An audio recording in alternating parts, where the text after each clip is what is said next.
तो आप सबका स्वागत है हमारे खास कार्यक्रम चर्चा में। चर्चा के तहत आज हमारा विषय काफी संजीदा है। कुछ देर बाद देश के गृह मंत्री अमित शाह छत्तीसगढ़ प्रवास पर आने वाले हैं। अमित शाह छत्तीसगढ़ आते रहते हैं, समय समय पर जब भी मौका लगता है आते हैं, कुछ घंटे बिताते हैं, कभी कभी रात भी बिताते हैं, पार्टी के स्तर पर बैठ के करते हैं और उसके बाद निकल जाते हैं। पर इस बार अमित शाह आ रहे हैं और बहुत तसल्ली के साथ आ रहे हैं, और तब आ रहे हैं जब छत्तीसगढ़ में कोई चुनाव भी नहीं है। अमित शाह जो आ रहे हैं वो तकरीबन 3 दिन छत्तीसगढ़ में सीधे तौर पर बिताने वाले हैं। 2 रात 3 दिन का प्रवास अमित शाह का, देश के गृह मंत्री का, तो अपने आप में मामला काफी संजीदा हो जाता है। संजीदा इसलिए कि केवल अमित शाह नहीं आ रहे हैं, अमित शाह जी के अलावा 7 राज्यों के डीजीपी भी छत्तीसगढ़ प्रवास पर है, 7 राज्यों के मुख्य सचिव भी छत्तीसगढ़ प्रवास पर है, और साथ साथ देश में जितनी पैरा मिलिट्री फोर्सेज हैं उनके डीजी मतलब प्रमुख भी छत्तीसगढ़ प्रवास पर है। मतलब मामला काफी संजीदा है। संजीदा किस रूप में? संजीदा इस रूप में है कि देश लंबे समय से नक्सल आतंक से पीड़ित रहा है। देश के तमाम राज्य नक्सली आतंक से पीड़ित रहे हैं। अमित शाह जब जून 2019 में देश के गृह मंत्री बने तो उसके बाद से उन्होंने ये दावा किया कि वह इस देश को नक्सल हिंसा से मुक्त कराना चाहते हैं। मोदी सरकार का यह संकल्प है। नई पारी में अमित शाह का कहना है कि अब देश में नक्सली 2-3 साल के ही मेहमान रह गए हैं। तो आज हमारा विषय इसी पर केंद्रित है। शाह का टारगेट फिक्स, माओवाद अब फिनिश। कई लोगों को नक्सलियों को अब माओवादी कहने पर भी ऐतराज रहता है, क्योंकि उनकी दलील है कि किसी समय पर कोई विचार इन लड़ाकों के जहन में रहता था, पर अब सिवाय एक्सटॉर्शन के, वसूली के, उत्पीड़न के और कुछ इनके पास नहीं रह गया। विचार से इनका कोई लेना देना नहीं है। इनको केवल बंदूक के रास्ते पर सहूलियत और सुविधाएं हासिल करना है, लोगों का उत्पीड़न करना है। पर महत्वपूर्ण बात यह है कि पिछले कुछ समय में नक्सली वारदातों की घटनाओं में देश भर में कमी आई है। जिस छत्तीसगढ़ में हम बैठे हैं उस छत्तीसगढ़ में भी नक्सली हमलों से कहीं ज्यादा खबरें इस समय पर पुलिस के द्वारा नक्सलियों के मारे जाने के संदर्भ में आती है। केवल नक्सलियों के खिलाफ बंदूक की कार्रवाई ही नहीं बल्कि अन्य पुनर्वास संबंधी कार्यक्रमों को लेकर भी सरकार अपनी पीठ थपथपाती है। सरकार ये बताने की कोशिश करती है कि जो तमाम युवा विभिन्न कारणों से भटक गए थे उनको हम मुख्य धारा में लाने के लिए विविध कार्यक्रम चला रहे हैं। जो नक्सली स्वेच्छा के साथ आत्मसमर्पण कर रहे हैं उनके पुनर्वास के लिए, उनके परिवार के पुनर्वास के लिए भी कई कार्यक्रम चला रहे हैं। तो आज हम इसी पर बात करेंगे कि अगर इतने बड़े स्तर पर बैठक छत्तीसगढ़ में है तो इसके मायने क्या है। क्या नक्सल मोर्चे पर वाकई देश को बड़ी सफलताएं मिल रही हैं या कुल मिलाकर आई वॉश देश में किया जा रहा है? हो कुछ रहा है, बताया कुछ जा रहा है। क्या उनसी ऐसी चुनौतियां हैं जिसके चलते यह देश पिछले 45 साल से नक्सल समस्या से जूझ रहा है? और हर बार दावा तो किया जाता है पर दावे के तहत परिणाम देखने को नहीं मिलता है। हमारे साथ इस महत्वपूर्ण चर्चा का हिस्सा बनने के लिए 4 खास मेहमान जुड़ रहे हैं। जो भारतीय जनता पार्टी ये दावा करने की स्थिति में देश नक्सल मुक्त होकर रहेगा, उस भारतीय जनता पार्टी का प्रतिनिधित्व इस चर्चा में करने के लिए हमारे साथ में शिवरतन शर्मा जी हैं। बड़े नेता हैं भारतीय जनता पार्टी के, वो हमारे साथ हैं। हमारे साथ भारतीय राष्ट्रीय कांग्रेस के प्रवक्ता के तौर पर शैलेश नितिन त्रिवेदी जी है। विचारवान चेहरा है, जब भी ऐसे नाजुक मसले होते हैं वो हमारे साथ मौजूद होते हैं। हमारे साथ में धर्मराज महापात्रा जी है, जाने माने वामपंथी नेता है। वामपंथियों को नक्सल समर्थक के तौर पर भी कई लोग प्रस्तुत कर देते हैं, पर वामपंथ अलग चीज है, नक्सली अलग चीज है। पर धर्मराज महापात्र की गिनती उन लोगों में होती है जो इन आदिवासी इलाकों की जरूरतों को, उनकी समस्याओं को जमीनी स्तर पर जानते हैं। वो हमारे साथ मौजूद है। और इस सब के बीच में नक्सल मामलों के विशेषज्ञ के तौर पर पहचाने जाने वाले छत्तीसगढ़ के पूर्व डीजीपी रामनिवास जी भी हमारे साथ हैं। आप सभी का स्वागत है। और चर्चा की शुरुआत शिवरतन शर्मा जी के साथ करेंगे कि शिवरतन जी, 3 दिन का माननीय गृह मंत्री जी का छत्तीसगढ़ प्रवास और उसके साथ इतने बड़े अमले का भी प्रवास, क्या उम्मीद के साथ देख रहे हैं? देखिए, छत्तीसगढ़ के प्रवास पे माननीय गृह मंत्री जी आ रहे हैं, तो जैसा कि समाचार पत्रों में छप रहा है कि वो नक्सलवाद के मुद्दे पे 7-8 राज्यों के पुलिस अधिकारियों की बैठक लेने वाले हैं। और मुद्दा नक्सलवादी है। चुनाव के पूर्व माननीय गृह मंत्री जी ने छत्तीसगढ़ में घोषणा की थी कि हम 2 साल के अंदर छत्तीसगढ़ को नक्सलवाद से मुक्त करेंगे जी। और मुझे आज ये कहते हुए खुशी होती है कि 8 महीने पे छत्तीसगढ़ पे नक्सली बैकफुट पे आए, 150 से ज्यादा नक्सली मारे गए हैं, बड़ी संख्या में नक्सली आत्मसमर्पण कर रहे हैं, और ये अपने आप में प्रमाण है कि नक्सलवाद छत्तीसगढ़ में समाप्ति की ओर है। और निश्चित रूप से उस दृष्टि से अगर अमित शाह जी बैठक ले रहे हैं 7-8 प्रांतों की, तो उसका लाभ हमको मिलेगा। पर शिवव्रत जी, नक्सली मोर्चे के संदर्भ में आप अपनी उपलब्धियां बता रहे हैं, थोड़ा उलझन में हूं मैं। नक्सलियों के खिलाफ आर पार की लड़ाई लड़ने का ऐलान डॉक्टर रमन सिंह जी भी करते थे। 2014 तक मनमोहन सिंह जी की सरकार थी, पर उसके बाद तो माननीय नरेंद्र मोदी जी की सक्षम सरकार दिल्ली में थी। 2014 से 2018 के बीच में ऐसी कोई बड़ी उपलब्धि राज्य के हिस्से में नहीं आई। अभी के संदर्भ में यह दावा किस आधार पर, क्या कुछ बदल गया ऐसा जिसके आधार पर नक्सलियों के निस्तनाबूद कर देने का दावा आप हम हमारे बीच में कर रहे हैं? थोड़ा रोशनी देंगे। देखिए, वास्तव में छत्तीसगढ़ में जी नक्सलवाद से ईमानदारी से लड़ाई लड़ने का काम डॉक्टर रमन सिंह जी की सरकार ने शुरू किया जी। और डॉक्टर रमन सिंह की सरकार की नक्सलवाद से सबसे बड़ी सफलता ये थी कि हमारा एक सरगुजा संभाग नक्सलवाद से उस पीरियड में मुक्त हुआ। नहीं तो डॉक्टर रमन सिंह जी के मुख्यमंत्री बनने के पहले सरगुजा संभाग भी नक्सलवाद से पूरी तरह से प्रभावित हो चुका था जी। उसको मुक्त किया, और डॉक्टर रमन सिंह के बीच में जो लगातार संघर्ष हुआ, इसका परिणाम ये हुआ था कि नक्सलवाद छोटे से हिस्से में सिमट के रह गया जी। जनक घटना ये घटी कि 2018 में सरकार का परिवर्तन हुआ, और 2018 की सरकार परिवर्तित होने के बाद 2023 तक प्रदेश में जो सरकार रही वो नक्सल नीति पे दिग्भ्रमित थी, उनको समझ ही नहीं आ रहा है क्या कर रहे हैं जी। और उसका सबसे बड़ा प्रमाण ये है कि कांग्रेस के नेताओं का प्रवास होता था तो कांग्रेस का कोई नेता कहता था क्रांतिकारी है, तो कोई कहता था भटके हुए लोग हैं, बातचीत करके रास्ते में लाएंगे। माने कांग्रेस नक्सलवाद के मामले में कोई ठोस रणनीति बनाने में विफल रही। और मैं तो उस क्षेत्र का प्रभावित रहा हूँ, बस्तर संभाग का पार्टी का लगातार बस्तर आना जाना रहा मेरा।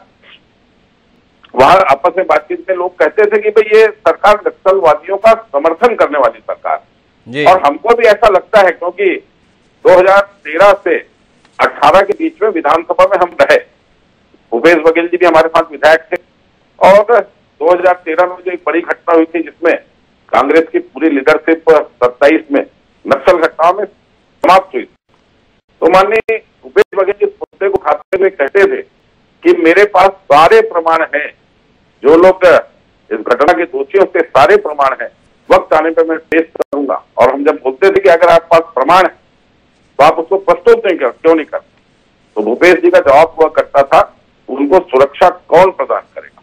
और बाद में जब स्वयं मुख्यमंत्री बन गए और मुद्दे को विधानसभा में बोलता था तो आप स्वयं मुख्यमंत्री हैं, आप स्वयं सुरक्षा प्रदान कर सकते हैं, तो उनका जवाब नहीं रहता। तो कहीं ना कहीं नक्सलवाद के मामले में कांग्रेस की नीति अस्पष्ट थी, उसके चलते 5 साल में नक्सलवाद बढ़ा छत्तीसगढ़, और फिर से भारतीय जनता पार्टी की स्पष्ट नीति के चलते नक्सलवाद में हम सफलता प्राप्त करेंगे। और थोड़ा अपनी स्पष्टता बताओ, आप नक्सल समस्या को क्या मानते हो? कानून व्यवस्था से जुड़ी हुई समस्या है, सामाजिक समस्या है, आदिवासियों के उत्पीड़न से उठा हुआ सवाल है, या कुल मिलाकर कुछ लोगों के पास रोजगार नहीं था, बंदूक के दम पर रोजगार दिखाई दे गया इसलिए चल रहा है? मानते क्या हो आप इसे? 1967 में जब नक्सलवाद की शुरुआत हुई जी, तो उस समय ये समस्या उत्पीड़न की समस्या थी जी। उस समय बड़े लोगों के द्वारा छोटे किसानों को दबाए जाने की घटना थी, पर धीरे धीरे देश की आर्थिक और सामाजिक स्थिति में परिवर्तन आया, और अब छत्तीसगढ़ में ये सिर्फ कानून व्यवस्था की समस्या है। आज जो नक्सलवादी लड़े हैं उनकी ना कोई आइडियोलॉजी है, ना कोई सोच है, सिर्फ हम कैसे पैसा प्राप्त करें, कैसे आर्थिक इनकम प्राप्त करें, उसके लिए काम कर रहे हैं। अब इसको सिर्फ कानून व्यवस्था की समस्या मान करके निपटने की आवश्यकता है। तो जब ये केवल कानून व्यवस्था की समस्या है तो ये नियत नीला नर्क जैसा कार्यक्रम चलाने की जरूरत क्यों आन पड़ी आपकी सरकार को? क्यों पुनर्वास के संदर्भ में इतने बड़े कार्यक्रम चला रहे हैं? जिनके ऊपर बड़े स्तर पर लोगों की हत्या करने का मामला है, उनको सीधे सीधे माफी देके पुनर्वास के तहत लाने की क्या जरूरत आन पड़ी है? तो थोड़ा इस पर रोशनी दें। अगर आपके अनुसार ये केवल कानून व्यवस्था का मसला है तो ये सामाजिक कल्याण के स्तर पर इतने बढ़ चढ़कर दावे क्यों हैं? मैंने आज की परिस्थिति में कहा कि कानून व्यवस्था का मसला है, और मेरी पहले आपने बात की थी, मैंने कहा इसमें जो शुरुआत हुई उसमें उत्पीड़न का भी मामला था जी। तो सरकार अगर आज कर रही है तो क्षेत्र का विकास, मूलभूत समस्याओं का निराकरण, ये दोनों करते हुए नक्सलवाद को समाप्त करने के संदर्भ में शिवरतन जी ने काफी मुद्दों पर बात रखी। मेरे साथ में शैलेश नितिन त्रिवेदी जी हैं, लेकिन जमीनी हालात को समझने के लिए मैं धर्मराज जी के पास जाना चाहता हूं। धर्मराज जी, क्या मानते हैं आप? एक ऐसे लोगों का समूह जो आम आदमी का जीना दूभर कर रखे हैं, एक ऐसा समूह जो लोग पहले ही तकलीफ के दौर से गुजर रहे थे उनके जीवन में तकलीफ और बढ़ा दे रहे हैं, एक ऐसे लोगों का समूह जो बंदूक के दम पर अपनी बात मनवाना अधिकार मानते हैं, उनके खिलाफ देश और राज्य की सरकार निर्णायक लड़ाई लड़ती हुई आपको जमीन पर दिख रही है। आप मान रहे हैं कि एक बड़ी आबादी जो अंधेरे में जीवन बसर करने के लिए दशकों से मजबूर थी, उसकी जीवन में उजाले की किरण फूटने ही वाली है, या कुछ और आपको दिखाई दे रहा है?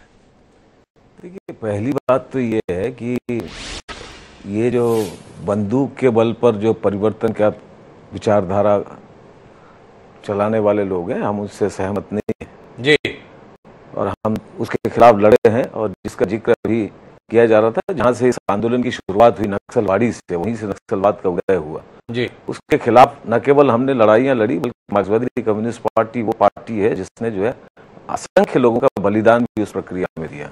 इसलिए हम नक्सलवादी या इस किस्म की हिंसक परिवर्तन या इसके जरिए जो है समाज परिवर्तन की जो तथाकथित सोच है, हम उसके खिलाफ सजगता के साथ लड़ते रहे। लेकिन प्रश्न ये उठता है कि इसे अगर केवल कानून व्यवस्था के नजरिए से, मैं सुन रहा था भारतीय जनता पार्टी के हमारे वरिष्ठ सहयोगी की बातें में जी, आपने जायज रूप से ये सवाल सही उठाया कि ये 15 साल तक जो है भारतीय जनता पार्टी स्वयं सरकार में रही। 2014 से लेकर 2024 होने जा रहा है तीसरी बार। हालांकि अब जो है वो भाजपा की नहीं, एनडीए की सरकार है, लेकिन प्रधानमंत्री वही है। अमित शाह जी जो है 2019 से देश के गृह मंत्री है। जब वो गृह मंत्री बने तब भी ये दावा किया गया, भारतीय जनता पार्टी का 15 साल का जब सरकार रहा तब भी ये दावा किया गया कि खत्म हो गया, खत्म कर देंगे, सब कुछ कर देंगे। और बड़े बड़े प्रयोग हुए। आपको मालूम है ये सलवा जुड़ुम जो है किसके समय की देन है? आपको मालूम है बस्तर में जो है आदिवासियों के खिलाफ खड़ा करने की मुहिम किसके समय हुई? आपको ये भी मालूम है कि सुपर कॉप गिल जैसे लोगों को लाकर जो है नक्सली खात्मे का जो दावा किया गया वो किसके कार्यकाल में हो? आपको ये भी मालूम है कि चाहे वो नागा बटालियन हो, मिजय बटालियन हो, कानून व्यवस्था के नजरिए से जो है इसका खात्मे का दावा करके पूरे फोर्सेस को बस्तर के अंदर उतार कर जो है जनता का बिलगाव पैदा करने का के सारी समस्याओं का हल का दावा किसने किया? और अभी फिर से जो है यही दावा कर रहे हैं। तो ये मैं समझता हूं जो हमारे भाजपा के सहयोगी जो ये दावा कर रहे हैं कि पिछली सरकार के अंदर उनकी नीतियां स्पष्ट थी। अरे आप तो 15 साल सरकार में रहे, पिछले 14 सालों से आप देश की सत्ता में सत्तासीन हैं। अमित शाह जी के ये 5 साल देश के गृह मंत्री रहे हैं। असल बातों पर अगर आप चिंतन नहीं करेंगे, मंथन नहीं करेंगे, आज बस्तर की हकीकत क्या है जी? बस्तर में जो है जो आम आदिवासी है वो आम आदिवासी अपने मूलभूत सब इस प्रश्न को अगर आप संबोधित नहीं करेंगे कि क्यों आम आदिवासी जो है उनकी गिरफ्त में जाता है, क्यों आम आदिवासी जो है किसी न किसी रूप से उनसे प्रभावित होता है, क्योंकि शासन की जो नीतियां हैं, आदिवासियों का जो मूल अधिकार है जल जंगल जमीन का अधिकार, उस अधिकार पर जो भी सरकारें हैं उन सरकारों का जो रुख है, उनकी जो नीतियां हैं वो आदिवासी विरोधी है। अब पूरे बस्तर के अंदर ये प्रावधान है पेशा कानून का कि आदिवासियों की जमीन बिना आदिवासियों की सहमति के अधिग्रहित नहीं हो सकती। आदिवासियों की जमीन के नीचे जो खनिज संपदा जमा रखा हुआ है उस खनिज संपदा का दोहन जो है बिना उनकी इजाजत से नहीं हो सकती। लेकिन आपने क्या किया? टाटा के कारखाने के लिए जो है आपने जब जमीन अधिग्रहित की, आदिवासियों ने जबरदस्त विरोध किया, पिछली सरकार ने उसे वापस किया। अभी जो है आप पूरे आदिवासियों की जमीन आपने छीन लिया, नगरनार का संयंत्र बना लिया। आदिवासियों की खुद की जमीन को आपने अधिग्रहित करके नगरनार बनाया। अब आप नगरनार को बेचने और नीलाम करने के रास्ते पर जा रहे हैं। पूरे बस्तर के अंदर आप सबको मालूम है कि असली लड़ाई यह है कि आदिवासियों की जमीन के नीचे जो संपदा है उसकी लूट का खेल है। और इसीलिए पेशा कानून का ईमानदारी से क्यों अमल नहीं हो रहा है? क्यों जो है जल जंगल, ये 2005 में जो फॉरेस्ट राइट एक्ट बना जिसमें ये प्रावधान है कि ट्राइबल्स को जो भी जो है 3 पीढ़ी से ज्यादा है उनको जो है वहां पर उनके जमीन का अधिकार मिलना चाहिए। हकीकत क्या है, भारतीय जनता पार्टी के सरकार के समय 9 लाख से ज्यादा जो है जमीन के पट्टे के आवेदन हुए। धर्मराज जी एक बात बताओ, मैं आवेदन खारिज किए गए। धर्मराज जी तो बात कहना चाह रहा हूं। नहीं, लेकिन मैं दूसरी बात कहना चाहता हूं, आपको सरकार के स्तर पर इतने सारे सवाल हैं, कुछ रोशनी उस पर भी तो दीजिए जिन्होंने बंदूकों के दम पर नक्सलियों ने आदिवासियों को मारा है। थोड़े उसके आंकड़े भी तो हमारे बीच में रखिए, वो क्या कर रहे हैं, कौन से वहां का आदिवासी ज्यादा प्रताड़ित है, सरकार की नीति सरकार के काम से ज्यादा प्रताड़ित है या नक्सली आतंक से वहां का आदिवासी ज्यादा प्रताड़ित है? हिमांशु जी, बस्तर के आम आदिवासी की हकीकत यह है कि वो एक को नक्सली हिंसा और दूसरी ओर राज्य प्रायोजित हिंसा, ये 2 पार्टों के बीच में इनोसेंट ट्राइब जो है, आदिवासी जो है वहां पिस रहा है। आज की भी हकीकत क्या है, आप जो है बड़े पैमाने, ये अभी भी आप उसी नजरिए से बात कर रहे हैं कि आप जो है अरे भाई आपने कितने फोर्सेस लगाए 2015 से लेकर अब तक, 2019 से लेकर अब सारा सेंट्रल रिजर्व फोर्स आप लगा लिए। आप जो है बस्तर एक ऐसी परिस्थिति बन गई है, आप लॉ एंड ऑर्डर की बात कर रहे हैं, अरे रायपुर में जो है खून हो रहा है, कत्ल हो रहा है, आप इसके बारे में कोई चर्चा नहीं कर रहे हैं। लेकिन बस्तर के अंदर 9 आदमी के पीछे जो है एक सुरक्षा कर्मी है और बड़े पैमाने पर ट्राइबल्स की जमीन पर जो है आप कैंप बना रहे हैं, आदिवासियों से जो है आप कोई सहमति नहीं ले रहे, उनसे कोई चर्चा, तो आप किसकी सुरक्षा के लिए जा रहे हैं? आप दावा कर रहे हैं आदिवासियों की सुरक्षा के लिए, लेकिन हकीकत क्या है, आदिवासी खुद यह महसूस कर रहा है कि जो है आप उसकी जमीन पर बिना उसकी सहमति के आप कैंप बना रहे हैं। अगर 9 आदिवासियों के पीछे एक अगर सुरक्षा बल को लगाएंगे तो उसको तो सांस लेने की आजादी आप नहीं देना चाहते। तो मोहम्मद रजी ये बताओ, आप जो दावा कर रहे हैं कि आप नक्सलियों को मार रहे हैं, हकीकत क्या है, बस्तर में जो है फेक एनकाउंटर का खेल जारी है। और ये अभी की बात नहीं है, सुप्रीम कोर्ट ने खुद ये कहा, ये जो सलवा जुड़ुम के नाम पर आप ट्राइबल्स को जो बंदूक थमा रहे थे, सुप्रीम कोर्ट ने कंडेम किया। ताड़मेटला की जो घटना हुई थी, सुप्रीम कोर्ट का जजमेंट है, ये वो फेक एनकाउंटर है। आपको मालूम नहीं है क्या बस्तर के अंदर जो है भाजपा के राज में जो है जिस पुलिस अधिकारी के हवाले बस्तर के अंदर जो है एक आतंक का राज कायम करने का माहौल बनाया गया था, ऐसे कदमों से बस्तर की वो जनता जो माओवादी हिंसा के खिलाफ भी खड़ी होती है, उस जनता से आप भी अपना विश्वास खोते हो। इसीलिए हम ये कहना, ये सारे सवालों को उठाते हुए हम स्पष्टता से आपसे ये कहना चाहते हैं, आदिवासियों का विश्वास जीतने के लिए राजनीतिक पहलकदमी की भी जरूरत है। और वो राजनीतिक पहलकदमी के जरिए आप इस समाज के, उनका जो शोषण है, अगर उनको जल जंगल जमीन पर उनका जो नैसर्गिक अधिकार है वो उपलब्ध कराने की दिशा में अगर आप सकारात्मक पहलकदमी करते हुए माओवादियों से अगर आप उनको अलग थलग करने की कोशिश करेंगे, तभी जाकर एक पॉलिटिकल स्टेप और साथ ही साथ जहां जरूरत हो वह एडमिनिस्ट्रेटिव स्टेप, उसके जरिए इस समस्या का अंतिम समाधान हो सकेगा। ये कहना है धर्मराज महापात्रा का। कुछ आंकड़े मेरे पास में जिनके साथ में मैं शैलेश नितिन त्रिवेदी आपसे बात करना चाहता हूं। होम मिनिस्ट्री के आंकड़े, होम मिनिस्ट्री के आंकड़े ये बताते हैं कि 2004 से 14 के दशक में वामपंथी चरमपंथ की मतलब नक्सली वारदातों की कुल घटनाएं 14,862 थी। 2014 से 2023 तक में यह संख्या 7,128 है, मतलब आधी। मौतें 2004 से 14 के बीच में 1750 थी, 2014 से 2023 के बीच में 485। 2010 में हिंसा प्रभावित जिले देश में 96 थे, जो 2022 तक 45 रह गए। क्या कहते हैं शैलेश नितिन त्रिवेदी जी, नक्सल मुद्दे पर हम लोग एक निर्णायक सफलता की ओर बढ़ रहे हैं या आप परेशान हैं? ये भारतीय जनता पार्टी के कार्यकाल में नक्सली वाकई तो खत्म नहीं हो जाएंगे? हिमांशु जी, माओवाद एक ऐसी समस्या है जी जिसने हर राजनीतिक विचारधारा के व्यक्तियों को डसा है जी, उनके जीवन को खतरे में डाला है जी। कांग्रेस ने तो नेताओं की पूरी पीढ़ी को गंवाया, जैसा कि शिवरतन भाई जिक्र भी कर रहे थे जी।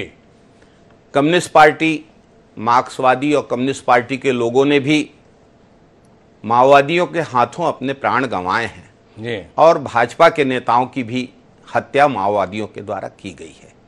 इसलिए माओवाद निश्चित रूप से हम सब का साझा दुश्मन है जी, क्योंकि उनका देश के संविधान में विश्वास नहीं है जी। हम लोग सब देश के संविधान में विश्वास रखते हैं, लेकिन माओवाद की जो समस्या जैसा कि शिवरतन भाई बोल रहे थे कि अब ये लॉ एंड ऑर्डर की समस्या भर रह गई है, मैं इससे सहमत नहीं हूं।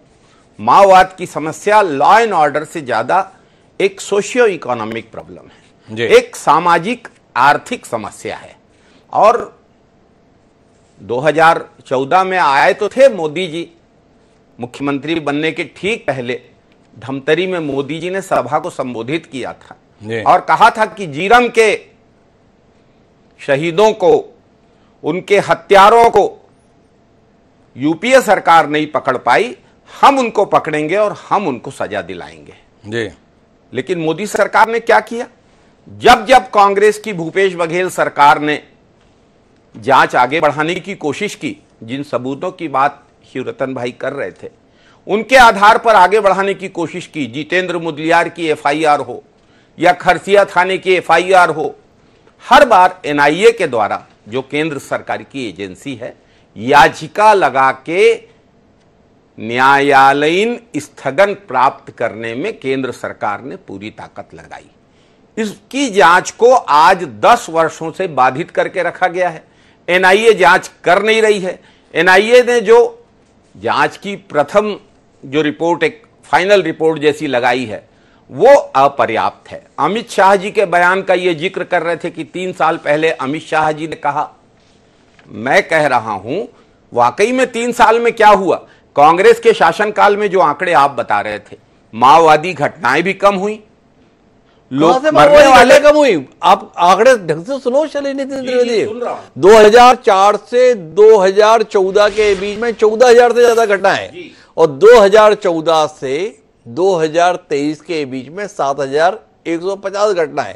ये देश के संदर्भ में आंकड़ा है। 2004 से 14 के बीच में शैलेश जी आप भूल गए, वो यूपीए की सरकार थी, मनमोहन सिंह जी जो है प्रधानमंत्री हुआ करते थे, कांग्रेस के नेतृत्व की सरकार चलती थी। 2014 से 2023 जो है ना, वो नरेंद्र मोदी की सरकार है, भारतीय जनता पार्टी की सरकार है, आजकल एनडीए की सरकार है, आप जैसा भी समझना चाहें। पर कुल मिलाकर वो आंकड़ों का जो फर्क है ना, वो आपको थोड़ी गफलत हो गई। आप छत्तीसगढ़ का आंकड़ा शायद समझ लिए, इसलिए आपको लगा कि अपनी उपलब्धि है, आपकी उपलब्धि नहीं है। अच्छा, यानी माओवाद से जो राज्य फ्रंट मोर्चे पे लड़ रहे हैं जी, जिस राज्य में माओवादियों की घटना पूरे देश में सबसे ज्यादा है, उस राज्य में यदि माओवाद की घटनाओं की संख्या कम होती है तो वो हमारी उपलब्धि नहीं है, मोदी जी की उपलब्धि है। उन मोदी जी की उपलब्धि है जी, जो यूपी को माओवाद से लड़ने के लिए, जिसके सिर्फ एक जिले में माओवाद है, उसको माओवाद से लड़ने के लिए ज्यादा पैसा देते हैं और छत्तीसगढ़ को माओवाद से लड़ने के लिए कम सहायता देते हैं जी। और एक बात आपसे मैं निवेदन पूर्वक कहना चाहूंगा जी कि माओवाद से लड़ाई छत्तीसगढ़ ने लड़ी है जी, और माओवाद में जो गिरावट हुई है, जिस तरीके से बस्तर की समस्याओं को कांग्रेस सरकार के समय हल किया गया, हाट बाजार क्लिनिक चलाए गए, जापानी मलेरिया से निपटा गया, लोगों तक हम लोग 74 वनोपज खरीदते थे जी, और देश की वनोपज संग्रहण का 76-77% छत्तीसगढ़ में खरीदा जाता था जी। भाजपा क्या कर रही है? नगरनार का संयंत्र बेचने की तैयारी। भाजपा क्या कर रही है? नंदराज पर्वत अदानी जी को देने की तैयारी। जहां पर आदिवासियों के देवता निवास करते हैं, वहां पर फर्जी ग्राम सभा की रिपोर्ट के द्वारा यदि खनन के अधिकार अदानी जी को सौंप देंगे तो इससे माओवाद हल होने वाला नहीं है, अदानी जी की समस्या जरूर हल हो जाएगी। तो अमित शाह जो 3 दिन के लिए आ रहे हैं, इससे क्या उम्मीद आप देख रहे हैं? मुद्दे पर आते हैं ना शैलेश जी, क्या देख रहे हैं? अमित शाह जी केवल ऐसे ही आ रहे हैं या अमित शाह के आने के साथ में उम्मीद बंधी है? उम्मीद लोगों की इसलिए भी बंधी है कि विष्णुदेव साई की सरकार जब से आई है तब से बड़े स्तर पर नक्सलियों के साथ पुलिस की मुठभेड़ और नक्सलियों के मारे जाने की खबर है। आंकड़े बता रहे हैं 141 घोषित नक्सली मारे गए हैं। आंकड़े बता रहे हैं 465 से ज्यादा नक्सली आत्मसमर्पण कर चुके हैं। आंकड़े बताए जा रहे हैं 498 नक्सली गिरफ्तार किए जा चुके हैं। 7-8 महीने में विजय शर्मा और विष्णुदेव साय आपको परेशान तो नहीं कर देते? ये सब लोग कैसे कर ले रहे हैं? हम भी थे, हम क्यों नहीं कर पा रहे थे? या आपको मानना है हमने बहुत कुछ किया था, परिणाम अब आ रहे हैं? हमने इनसे बेहतर किया था। अच्छा, हमने सामाजिक आर्थिक मुद्दों को हल किया था जी। इस कारण माओवाद की घटनाओं में कमी आई थी जी। और ये जो कह रहे हैं जी कि हम ये जो आंकड़ों का खेल है ना जी इसको लोग सब समझ रहे हैं। मैं आपको नारायणपुर की बात बताता हूं जी। मैं नारायणपुर गया था विवेकानंद आश्रम के एक कार्यक्रम में, कृषि मेला का कार्यक्रम है। पूरे नारायणपुर जिले में सरकार अनुपस्थित है, ना वहां खसरा है, ना रकबा है, ना स्कूलों में शिक्षक हैं। स्कूलों में जो शिक्षक हैं भी उनकी संख्या बहुत कम है। वहां क्या होता है, विवेकानंद आश्रम की बसें जाती हैं, गांवों से बच्चों को लेकर विवेकानंद आश्रम में लेके आती हैं। सुबह उनको पौष्टिक नाश्ता दिया जाता है, जो सरकारी स्कीम है, लेकिन क्रियान्वित कर रहा है विवेकानंद आश्रम। उनको कोचिंग दी जाती है, उसके बाद वो बसें उनको उनके गांवों तक छोड़ती हैं, वहां वो पढ़ते हैं। उस पूरे जिले में स्वास्थ्य सेवाओं का संचालन विवेकानंद आश्रम कर रहा है। भारतीय जनता पार्टी की जब 2003 में सरकार बनी थी, सरगुजा की उपलब्धियों के बारे में बता रहे थे शिवरतन जी।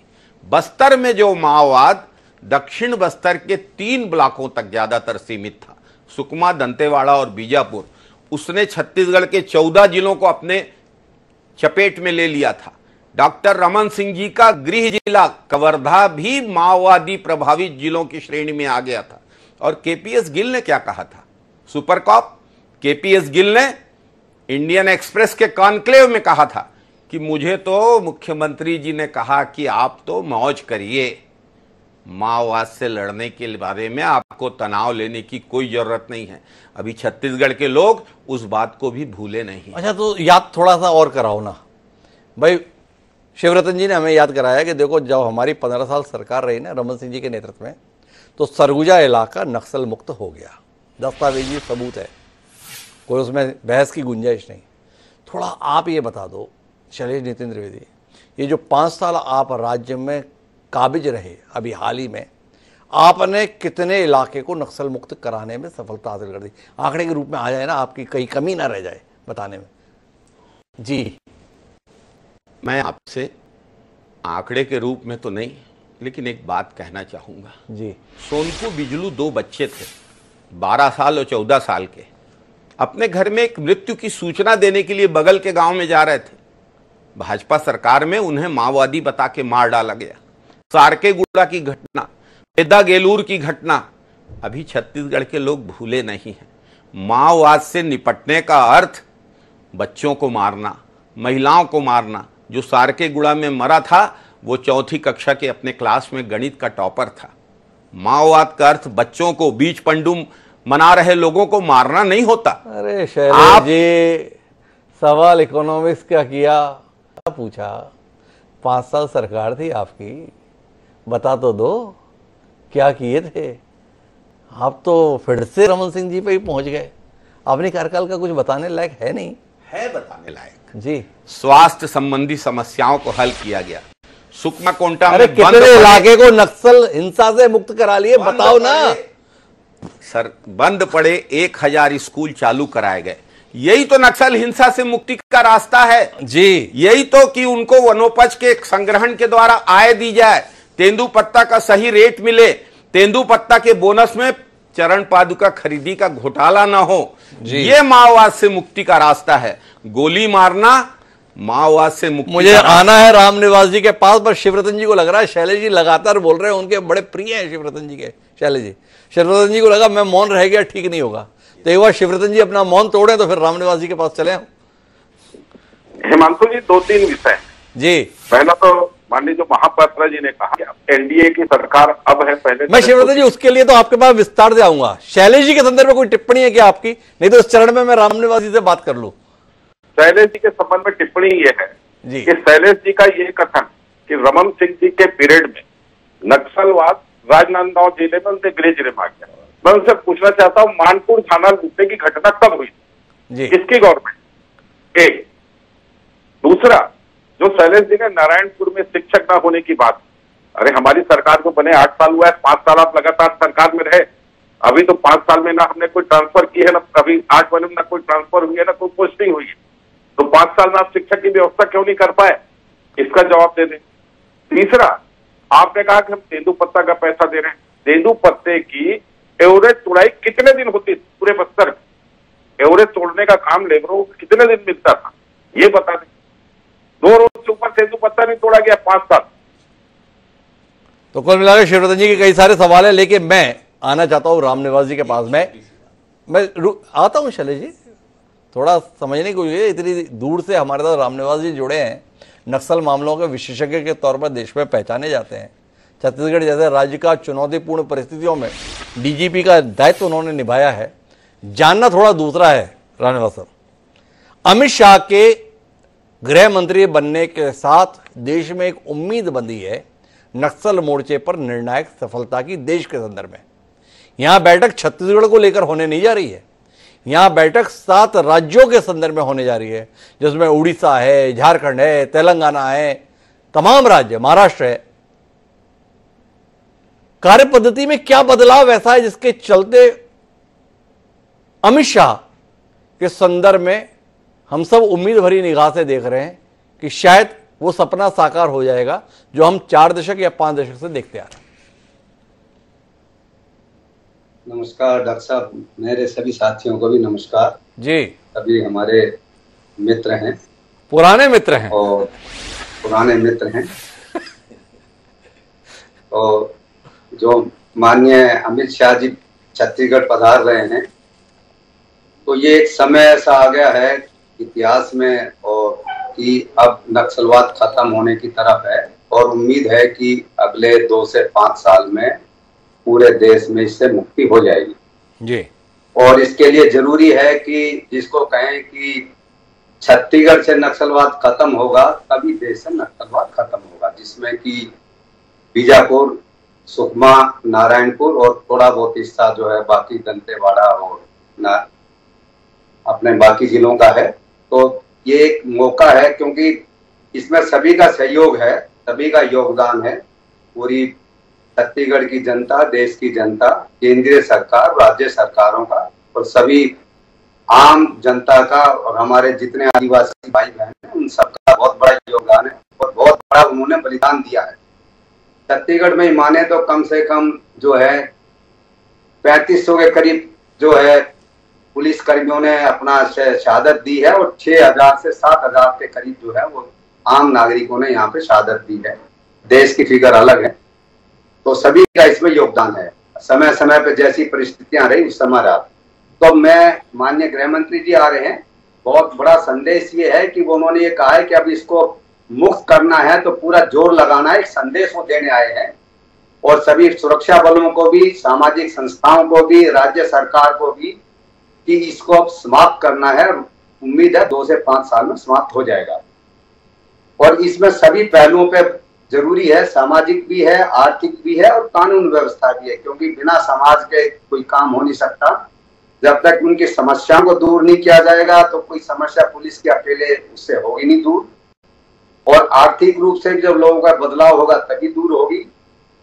और हमारे जो आदिवासी भाई बहनों का जो मेन मुद्दा है जल, जंगल, जमीन, वो एक पूरे देश का मुद्दा है। उसके बिना भी, क्योंकि उनका एक लगाव है, मन से लगाव है, उनका अधिकार है, तो उनके उस अधिकार को हमेशा पूरे देश को और विधान राज्य को भी और भारत सरकार को भी इज्जत देनी पड़ेगी, उस पर लागू भी करना पड़ेगा, तब ये समस्या पैदा दूर होगी। नहीं तो ये समस्या थोड़े दिन के लिए दब जाएगी, फिर उभार पे आएगी। तो ये पूरे के पूरा इसमें जल, जंगल, जमीन का जो मुद्दा है उसको हमेशा ध्यान में रख के ही ये अब जो 2-3 हमारे साथियों ने अलग अलग राजनीतिक रूप से मुद्दे उठाए हैं, तो मैं सभी पे थोड़ा सा, क्योंकि ये सौभाग्य रहा कि मैं 2000 से लेकर 2014 तक, तो माननीय डॉक्टर रमन सिंह ने बहुत बड़ा योगदान छत्तीसगढ़ के नक्सलवाद के लिए दिया है। उनकी पूरे देश में पूरी प्रशंसा की जानी चाहिए। इसमें भूपेश बघेल जी का, जो माननीय भूपेश बघेल जी का, उनका योगदान भी कम नहीं हो जाता, लेकिन जो लड़ाई उस समय लड़ी गई वो डॉक्टर रमन सिंह साहब ने शुरू की और एक तरीके से जिसको कहे कि हर मुद्दे पर लड़ाई लड़ी, तो उनका योगदान तो इतिहास में हमेशा से ज्वलन 100 अक्षरों में लिखा जाएगा। जैसे हमारे साथी महापात्रा जी ने कुछ मुद्दे उठाए, जब रात के अंधेरे में लड़ाई होती है तो कुछ गलतियां होती हैं और वो पूरा देश भी मानता है, माननीय उच्चतम न्यायालय ने माना, पुलिस ने भी माना है और सभी सामाजिक संस्थाओं ने भी माना है। और जो दुर्भाग्यपूर्ण घटनाएं हुई हैं उसके लिए पूरा देश उन आत्माओं से भी क्षमा मांगता है और वो गलतियां हुई होंगी, लेकिन रात के अंधेरे में किसी ने मन से या जानबूझ के गलतियां कभी भी नहीं की हैं। और क्योंकि पुलिस विभाग में मैं ग्वालियर क्षेत्र में भी रहा और छत्तीसगढ़ में भी रहा, और छत्तीसगढ़ से मेरा बस्तर से विशेष रूप से लगाव है, और सरगुजा तो एक तरीके से कार्य क्षेत्र भी रहा। तो कभी कोई पुलिसकर्मी जानबूझ के गलती नहीं करता, वो एक गलती जिसको कहे सद्भावना पूर्वक हो जाती है। एक माननीय केपीएस गिल का मुद्दा उठा है जो बहुत उस पर चर्चा का विषय रहता है। कांग्रेस पार्टी उसको दूसरे उसमें लेती है और बीजेपी पार्टी। केपीएस गिल साहब का भी बहुत बड़ा योगदान, क्योंकि मैं उस समय आईजी प्रोविजनिंग था और फिर मैं एडीजी नक्सल ऑपरेशन भी रहा। उनका योगदान भी यहाँ पे भुलाया नहीं जा सकता। किस प्रकार से उन्होंने छत्तीसगढ़ पुलिस को रिफॉर्म किया, किस प्रकार से भारत सरकार से मदद ली, किस प्रकार से भारत के ट्रेनिंग के लिए उन्होंने दिशा निर्देशन दिया। वो एक लाइटर मूड में डॉक्टर रमन सिंह ने कभी कहा होगा, लाइटर मूड में केपीएस गिल साहब ने उसको लिया होगा। तो क्योंकि मैं उन दोनों के बीच की, पुलिस विभाग के और केपीएस गिल साहब के बीच की कड़ी में ही था और सभी मीटिंगों का संचालन में ही करता था, तो किसी प्रकार का कोई ऐसी टीका टिप्पणी कभी भी जो थी वो दोनों के एक लाइटर मूड की टीका टिप्पणी थी। मैं नितिन भाई से भी कहूंगा अपने कि भाई आगे इस बात को जो है उनका बहुत बड़ा योगदान है, और आज जो छत्तीसगढ़ पुलिस है वो उनका एक तरीके से उन्होंने कैटलिस्ट के रूप में उसको आगे बढ़ाया। और डॉक्टर रमन सिंह साहब ने जो हमने मांगा वो पूरा का पूरा दिया। और भारत सरकार में भी डॉक्टर मनमोहन सिंह की सरकार में जो योगदान था वो भी कम नहीं है। मैं यहाँ जब दिल्ली में आया तो कई वरिष्ठ नेताओं ने कहा कि उस समय शायद आप लोगों को मदद नहीं मिली होगी, और वो वरिष्ठ नेता भी कहीं दूसरे उसके दल के थे। मैंने कहा साहब ये बात बिल्कुल गलत है। भारत सरकार ने, हमने 10 चीजें मांगी तो हमें 11 चीजें प्रदान की, तो उसमें कोई कमी नहीं थी। लेकिन फिर एक प्रश्न ये उठा कि उस समय खत्म क्यों नहीं हो पाया, तो उसका जवाब ये था साहब आप किसी पहलवान को एक दिन में 10 किलो दूध पिला के ओलंपिक में नहीं भेज सकते। हमारी भी वो मजबूरी थी कि हम धीरे धीरे बस्तर में जाएं और उसमें समन्वय स्थापित करके आगे कार्रवाई करें। तो ये नक्सलवाद का जो क्षेत्र है इसमें पूरे देश का, राणा जी आपने काफी विस्तार से सारी चीजें बताई, बस एक बात बता दो, जब आप थे और समय समय पर खबरें हम लोग भी दिखाते या छापते थे तो उसमें परस्पर संघर्ष की खबरें आती थी। पैरा मिलिट्री फोर्स और स्थानीय पुलिस के बीच समन्वय का विषय, स्थानीय लोगों के साथ समन्वय का विषय, क्या कहते हैं वक्त के साथ वो हार्मोनी डेवलप हो गई, क्या एक रूपता आ गई? कई बार शिकायत ये रहती थी कि ये जो पैरामिलिट्री फोर्स वाले हैं ये अपने 3 किलोमीटर के कैंपों में घेरे रहते हैं, खुद की सुरक्षा में ज्यादा चिंतित रहते हैं, जिनको बचाना है उनकी चिंता कम करते हैं। अब क्या स्थिति है? ये बात आप बिल्कुल सही कह रहे हैं डॉक्टर साहब। जब ये पुलिस ग्रुप सीआरपीएफ या बीएसएफ आई तो ये समस्या भी थी, क्योंकि जब बाहर से कोई पुलिस फोर्स आती है तो उसके लिए समस्या है, उसके जीवन की सुरक्षा का उनका मेन मुद्दा था, तो बहुत बड़ी समस्या थी ये। लेकिन धीरे धीरे ये समस्या जो है अब नहीं है और इसका समय के अनुसार इसका समाधान भी हो गया है। और उस समय 2010 में, 2011 में और 2008-9 में जो एक तरीके से नींव जो स्थापित की गई, जिसमें कि मैं श्री ओपी राठौर साहब और हमारे पूर्व डीजीपी विश्वरंजन साहब, नवानी साहब और आज के वर्तमान जो डीजीपी भी है बाकी सब रहे हैं, और माननीय गृह मंत्री, सभी मुख्यमंत्रियों का इसमें योगदान है, सभी पुलिस फोर्स का, भारत सरकार का योगदान है। और हमारे जो अरे रामराज जी एक बार बताओ, सबका योगदान है या अमित शाह जी का भी कोई योगदान है कि नहीं है? हम सारी बातचीत इस बात पर है कि देखो अमित शाह आ रहे हैं और एक दिन के लिए नहीं 3 दिन के लिए आ रहे हैं। ये 3 दिन किस लिए आ रहे हैं? पर्यटन करने के लिए आ रहे हैं या कोई बड़ा काम करने के लिए आ रहे हैं? 3 दिन क्यों लगा रहे हैं भाई छत्तीसगढ़ में? ये एक अंतिम संदेश है पुलिस बल को भी और छत्तीसगढ़ सरकार को भी कि भारत सरकार का एक अंतिम संदेश है। उस संदेश को लेके ये आए हैं कि अब ये अंतिम लड़ाई भारत सरकार और छत्तीसगढ़ सरकार और भारत की जनता, छत्तीसगढ़ की जनता इसको जीत के दिखाए, ये संदेश लेके। तो अंतिम संदेश लेकर आ रहे हैं अमित शाह। निर्णायक बात कही रामनिवास जी ने। ये संदेश शिवरतन जी आप लोगों को कितना समझ में आ रहा है? सिर्फ मुझे ही नहीं, पूरे देश की जनता, पूरे छत्तीसगढ़ की जनता मान रही है कि अमित शाह जी के निर्देशन में छत्तीसगढ़ में और पूरे देश में नक्सलवाद समाप्ति की ओर है। जी मैं रामनिवास जी की बात से पूरी तरह से सहमत हूँ कि उनके आने से निश्चित रूप से कोई नई रणनीति बनेगी और सुरक्षा बलों का उत्साह बढ़ेगा, उसका लाभ मिलेगा निश्चित रूप से। कैसे लाभ मिलेगा? 1 दर्जन से ज्यादा अधिकारी तो पिछले 8 महीने से काम के बगैर बैठे हुए हैं। बात तो ये कही जाती है कि पुलिस बल का मनोबल रहना चाहिए। निर्णायक लड़ाई तो तभी लड़ी जाती है जब सब बड़े मनोबल के साथ मैदान में होते हैं। लगता है आपको कि मनोबल है छत्तीसगढ़ पुलिस का? छत्तीसगढ़ पुलिस का मनोबल नहीं होता तो 8 महीने में 150 नक्सली नहीं मारे जाते। जी, आप स्वयं स्वीकार कर रहे हैं कि लगभग 498 लोगों को गिरफ्तार किया गया है। ये पुलिस बल का मनोबल बढ़ा हुआ है और सरकार ने उनको इस बात की गारंटी दी है कि आप कार्रवाई करो, आपके पीछे पूरी सरकार खड़ी है। इसलिए पुलिस बल इस काम को करने में सफल हो रही है और निश्चित रूप से अमित शाह जी के आने से उनका मनोबल और बढ़ेगा और सातों प्रांत जो नक्सल प्रभावित प्रांत है उनके लिए एक संयुक्त रणनीति बनेगी, उसका लाभ मिलेगा। अच्छा एक बात बताओ, अमित शाह के नाम से थोड़ी सी दहशत वहशत होने लगती है। अब पुलिस बल का मनोबल तो चलो बढ़ जाएगा, 3 दिन रहेंगे। या भाजपा के जितने नेता कार्यकर्ता उनके मनोबल का क्या? वो कितने डरे सहमे हुए थे कि अमित शाह के 3 घंटे भारी पड़ते, अब 3 दिन उन्हें रहना है। कितने घबराए हुए आप सब लोग? ऐसा ही हिमांशु जी, पहले अमित शाह जी 3 दिन आए हैं, उनके 3 दिन का कार्यक्रम इंचार्ज भी छत्तीसगढ़ में मैं रह चुका हूं पार्टी की ओर से जी। तो अमित शाह जी के आने से जो भ्रष्टाचारी है, जो गलत काम करते हैं जी, वो जरूर डरे हुए रहते हैं। प्रदेश की जनता को इस बात का संदेश रहता है कि अमित शाह जी आ रहे हैं तो कुछ ना कुछ अच्छा करके जाएंगे और कोई ना कोई बड़ा भ्रष्टाचारी, कोई बड़ा ना बड़ा अपराधी गिरफ्त में आएगा, ये लोगों को विश्वास में रहता है। तो इस बार किसका नंबर है? आपने तो बहुत बड़ी बात कह दी कि अमित शाह जब भी आता है कोई ना कोई लपेटे में आता है। इस बार किसकी बारी शिवरतन जी? एक लक्ष्य लेके आ रहे हैं कि नक्सलवाद को समाप्त करना है तो निश्चित रूप से सातों प्रांतों की जो संयुक्त बैठक होगी। अरे अभी तो आप भ्रष्टाचारी की बात कर रहे थे तो हमने कहा कि उसमें कोई नाम का खुलासा करने वाले हैं शिवरतन शर्मा जी। नक्सल के संदर्भ में तो हो गई बात, इसके अलावा और भी कोई लपेटे में? अरे बहुत से लोग लपेटे में है अभी तो, बहुत से लोग भागे भागे फिर रहे हैं। अब बताने की आवश्यकता नहीं है।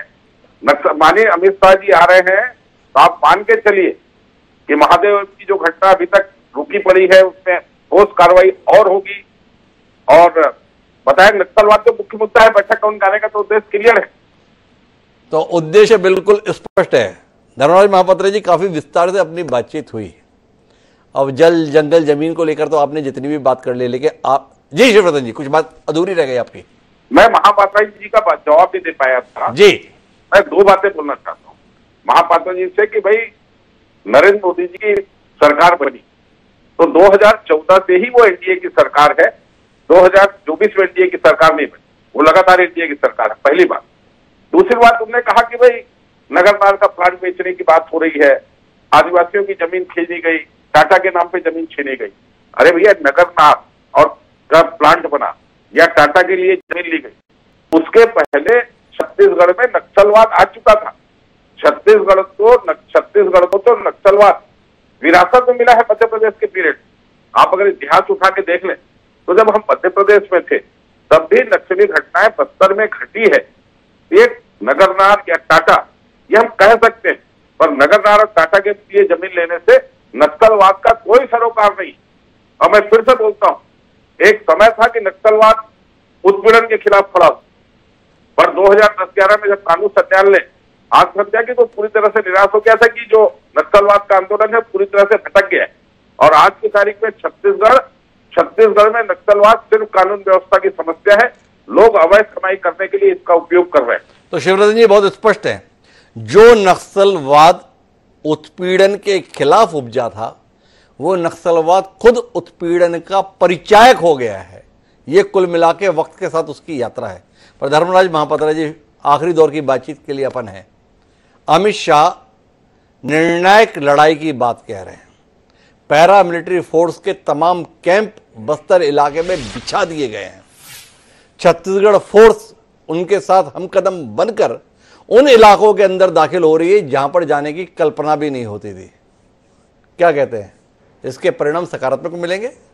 देखिए, 2 बातें मैं कहना चाहूँ। एक तो शिवरतन जी ने जो है अभी कहा कि 2014 से ही जो है एनडीए की सरकार थी। और अब ये तो मुझे अब पता नहीं जो है अचानक ये खबर मोदी जी तक ना पहुंचे, वरना शिवरतन जी के लिए एक संकट हो जाएगा, क्योंकि ये तो हर चीज में मोदी की गारंटी और हर चीज में मोदी सरकार ही थी भाई, भाजपा सरकार तक नहीं रही। अब ये तो अभी जो है 303 से 240 पहुंचने के बाद, 63 सीटों के घाटे के बाद, नानी के मदद मतलब नायडू और नीतीश के मदद के भरोसे जब सरकार बनी, तब जब एनडीए याद आया। अदरवाइज जो है जो एनडीए बना था, अकाली दल कहाँ है वो सबको मालूम है। जो एनडीए बना था उसमें उद्धव ठाकरे कहाँ है आज सबको मालूम है। इसलिए जो है, और ये चंद्रबाबू नायडू उसमें एनडीए का कभी हिस्सा नहीं रहे उस समय, तो इसलिए जो है वो अब, लेकिन हाँ ये सही है कि 14 से लेकर 23 मतलब 2024 4 जून तक नहीं, उसके बाद जरूर एनडीए की सरकार है, क्योंकि ये तो नारा ही था अब की बार 400 पार, और हर चीज में मोदी का गारंटी था। तो लेकिन अब वो पंचर हो गया, अब क्या करें, अब तो अब एनडीए सरकार है, ये सही है। दूसरी बात जहां तक ये है कि मैं फिर ये कहना चाहूंगा हिमांशु जी, एक बात ये आपने कहा कि ये अमित शाह जी आ रहे हैं, और ये केवल अमित शाह जी, इसके पहले भी जो है जितने देश के गृहमंत्री रहे हैं सब आए हैं। अमित शाह जी आने से जो है, अगर बुनियादी रूप से इस समस्या के समाधान निपटने के रास्ते और तरीके पर अगर समझदारी स्पष्ट नहीं होगी, तो मैं समझता हूं अमित शाह जी आए 3 दिन नहीं 30 दिन के लिए भी आए, तब भी जो है परिस्थितियों में कोई सुधार नहीं होगा। ये अलग बात है कि वो दावे कर लें। दावा जो है, जब वो 2019 में गृहमंत्री बने तब भी वही किया गया, लेकिन 5 साल में हकीकत वो नहीं थी। दावा जब रमन सिंह जी के 15 साल का सरकार रहा उस समय भी यही किया गया, लेकिन हकीकत वो नहीं थी। अरे तो आप मैं बताओ धर्मराज जी, नहीं रुकिए धर्मराज जी, मुझे तो निर्णायक बात बताओ। 5 साल जाने दीजिए, 15 साल जाने दीजिए, विष्णुदेव साय के मुख्यमंत्री और विजय शर्मा जी के गृह मंत्री रहते 8 महीने की बात करके इतना बता दीजिए, ये जो आंकड़े आ रहे हैं, ये आंकड़े नक्सलियों के मारे जाने, नक्सलियों के समर्पण और नक्सलियों की गिरफ्तारी के हैं, या धर्मराज महापात्रा जी के अनुसार मासूमों को मारा जा रहा है, मासूमों को गिरफ्तार किया जा रहा है और मासूमों का समर्पण कराया जा रहा है? यही हकीकत है, यही हकीकत है कि ये जितने एनकाउंटर्स के दावे हो रहे हैं, उन एनकाउंटर्स में बड़ी संख्या में निर्दोष आदिवासी मारे जा रहे हैं, केवल आंकड़ों के जरिए क्रेडिट लेने की। अगर आप विजय शर्मा जी की बात कर रहे हैं, अरे जो गृह मंत्री एक शहरी इलाके के अंदर जो है, जिसके गृह मंत्री रहते हुए कलेक्टर का दफ्तर जला दिया जाए, एसपी का दफ्तर जला दिया जाए, हजारों की संख्या में भीड़ जो है सड़क में घुस जाए, खुलेआम गुंडागर्दी हो जाए, उस आदमी के गृह मंत्री रहते हुए, रायपुर राजधानी से लगा हुआ बलौदा बाजार, छत्तीसगढ़ के अंदर नहीं, मध्य प्रदेश नहीं, हिंदुस्तान में कहीं ऐसी घटना नहीं हुई कि किसी एक ऐसे गृह मंत्री के रहते हुए पुलिस अधीक्षक का कार्यालय जला दिया जाए, कलेक्टर का कार्यालय जला दिया जाए, और उसको जो है आप क्रेडिट दे दें कि नक्सलियों से निपटने के मामले में सफलता है। ये बिल्कुल बस्तर के अंदर, इसीलिए मैंने कहा कि आज जो है आप बस्तर में, अगर ये इस दरमियान अगर आपने माओवादियों को किसी तरीके से आदिवासियों से अलग थलग करने में थोड़ी बहुत भी सफलता हासिल की है, ये जो आप एनकाउंटर का खेल चला रहे हैं, ये आप जो केवल फोर्सेस के जरिए उससे निपटने की कोशिश कर रहे हैं, उससे उनको एलिनिएशन नहीं होगा। आप फिर से आग धड़काना चाहते हैं, ऐसा मुझे लगता है। ये धर्मराज जी की राय है, तो धर्मराज जी की राय से शैलेश नितिन त्रिवेदी कितना इत्तेफाक रखते हैं? धर्मराज जी सही बात कह रहे हैं शैलेश जी, या धर्मराज जी की बात गलत है? भाई, नक्सलियों के खिलाफ निर्णायक लड़ाई हो रही है, कांग्रेस लड़ाई में देश के साथ है, सरकार के साथ है। अगर माओवाद के खिलाफ लड़ाई का सवाल है तो हम देश के साथ हैं, सरकार के साथ हैं। लेकिन यदि माओवादियों को मारने के नाम पर फेक एनकाउंटर्स, फेक आत्मसमर्पण का खेल चलेगा, तो इसमें हम बिल्कुल, अगर की क्या बात है, जो 8 महीने में हुआ है वो क्या हुआ है? तो नक्सली मारे गए हैं या निरीह आदिवासी मारे गए हैं? सीधे बताओ ना। कांग्रेस की जांच समितियां गई हैं और कांग्रेस की जांच समितियों ने जाके पाया है वहां पर जी, घटना स्थल पर जी, बस्तर के आदिवासी नेताओं ने, जनप्रतिनिधियों ने जाके पाया है जी। फेक एनकाउंटर्स का मामला जो धर्मराज जी कह रहे हैं वो पाया गया है। और पत्रकारों के साथ क्या हो रहा है, पुलिस का एक इंस्पेक्टर पत्रकारों को, जो कि सच्ची रिपोर्टिंग करते हैं, ड्रग्स के मामले में फंसाने का षड्यंत्र रचता है, और वो लोग राजामुंदरी जेल में बंद हैं। हिमांशु जी, मैं अपनी बात को बहुत संक्षेप में 4 बिंदुओं पे करना चाहता हूं जी। पहली बात, जो रामनिवास जी ने कहा, हम जब यूपीए की सरकार थी 10.5 मांगते थे, हमें 11:15 मिलता था। यानी यूपीए की सरकार ने भी भरपूर योगदान छत्तीसगढ़ सरकार को दिया। भले ही यहां भाजपा की सरकार थी, लेकिन कोई दलगत आधार पर भेदभाव नहीं किया गया। ये बात चर्चा के पटल पे बहुत सार्थक रूप से आ चुकी है जी। दूसरी बात जो शिवरतन भैया कह रहे थे, मानपुर थाना कब लूटा गया।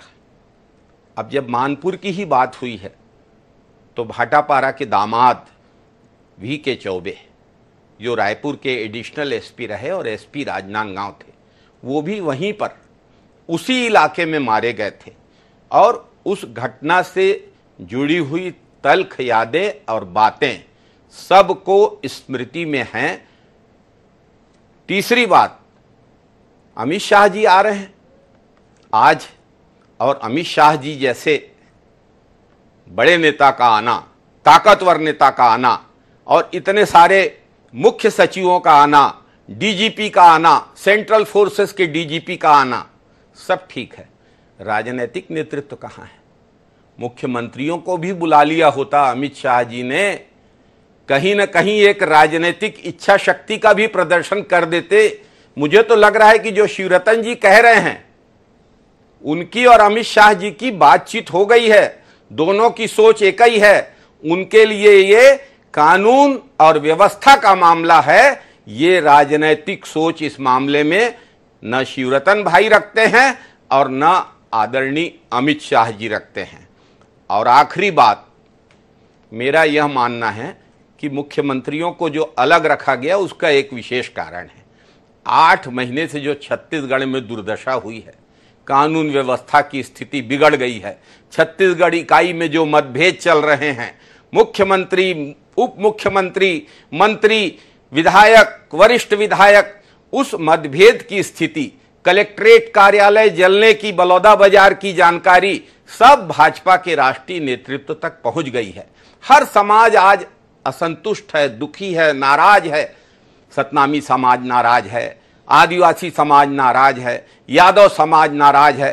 छत्तीसगढ़ में असंतोष का जो ज्वालामुखी भड़क रहा है, उसकी जानकारी भाजपा के केंद्रीय नेतृत्व को लग गई है। इसलिए अमित शाह जी आ रहे हैं। वे माओवाद पर डीजीपी और मुख्य सचिवों से चर्चा करेंगे और छत्तीसगढ़ की समस्या भी हल करने का प्रयास करेंगे। मेरी शुभकामनाएं उनके साथ हैं। तो कुल मिलाकर शुभकामनाएं आपकी हमेशा भाजपा के साथ क्यों होती है? पार्टी में आप कांग्रेस के रहते हो, शुभकामना हमेशा भाजपा को दिए रहते हो, ऐसा काम कैसे कर लेते हो? हिमांशु जी, हमारा तो काम ही है सबके लिए अच्छे की कामना करना, सबके भले की कामना करना। और कोई अभी राजनीतिक लड़ाई थोड़ी चल रही है, कोई चुनाव थोड़ी है। यदि मैं शुभकामनाएं दे रहा हूं तो इसमें आपको आपत्ति नहीं? मेरी आपत्ति नहीं है, शिवरतन जी को तो कोई आपत्ति नहीं है। ऐसे आकलन के साथ में शैलेश नितिन त्रिवेदी और शुभकामनाओं के साथ हैं। क्या कहना है शिवरतन जी शैलेश जी की समझ को लेकर? उनकी शुभकामनाओं के लिए उन्हें बहुत बहुत धन्यवाद। पर मेरे प्रश्न का उत्तर उन्होंने नहीं दिया। मानपुर की घटना, थाना कब लूटा गया? तो निश्चित रूप से चौबे जी की शहादत भुलाई नहीं जा सकती। भाटापारा के दामाद थे और वो घटना वो वास्तव में बहुत पीड़ादायक है। पर मैं फिर से बोलता हूं कि छत्तीसगढ़ को नक्सलवाद विरासत में मिला और हम उसके समाप्त करने में लगे हुए हैं। एक समय ये नक्सलवाद अलग विषय था, पर आज की तारीख में छत्तीसगढ़ में सिर्फ कानून व्यवस्था का मामला है। तो कुल मिलाकर शिवरतन जी लगातार इस बात पर कायम है कि अब नक्सलवाद वस्तुतः कानून व्यवस्था का मामला है। महत्वपूर्ण बात क्या है? महत्वपूर्ण यह है कि अलग अलग राय, अलग अलग विचार जो भी हैं, चुनौती 2 है। एक, बस्तर में जिस तरीके से निर्दोष नक्सली हिंसा का शिकार होते हैं उससे मुक्ति मिलनी चाहिए। बाकी जिलों के अंतर्गत भी जो नक्सली हिंसा से पीड़ित हैं उन्हें खुली हवा में सांस लेने का मौका मिलना चाहिए। पर साथ ही साथ बड़ी संख्या में ऐसे परिवार मौजूद हैं जिन्होंने अतीत में नक्सली हिंसा के चलते अपनों को खोया है। वो विपन्नता का जीवन जी रहे हैं, अभाव का जीवन जी रहे हैं। उनके पुनर्वास के संदर्भ में उनको मुख्य धारा में लाने के लिए भी उतना ही महत्व देने की जरूरत है जितना नक्सल हिंसा से इलाके को मुक्त करने के संदर्भ में योजना बनाने की। शिवरतन शर्मा जी कितना ही इसे केवल कानून व्यवस्था का विषय बताएं, लेकिन फिर कोई विचार उत्पीड़न के खिलाफ हथियार उठाकर खड़ा ना हो जाए, इस संदर्भ में व्यवस्था करना तो सरकार की जिम्मेदारी है, समाज के प्रभावशाली तबके की जिम्मेदारी है। उन तमाम इलाकों में जहां पर लोग 2 जून की रोटी के मोहताज हैं, 2 जोड़ी कपड़े के मोहताज हैं, उसके समाधान के संदर्भ में भी सरकारों को ठोस कार्यक्रम लेकर पहुंचना ही होगा। जब तक विकास की किरण उन इलाकों में नहीं पहुंचेगी, नक्सल हिंसा से मुक्ति हो सकती है, पर हिंसा से मुक्ति असंभव है। इस विचार के साथ शुभकामनाएं अमित शाह के प्रवास के लिए। उम्मीद करते हैं कि शांति की सुबह जरूर आएगी। इस कामना के साथ आप सभी मेहमानों को बहुत बहुत धन्यवाद हमारे साथ इस कार्यक्रम का हिस्सा बनने के लिए। आज के इस कार्यक्रम में इतना ही। कल फिर मिलेंगे नए विषय के साथ। मुझे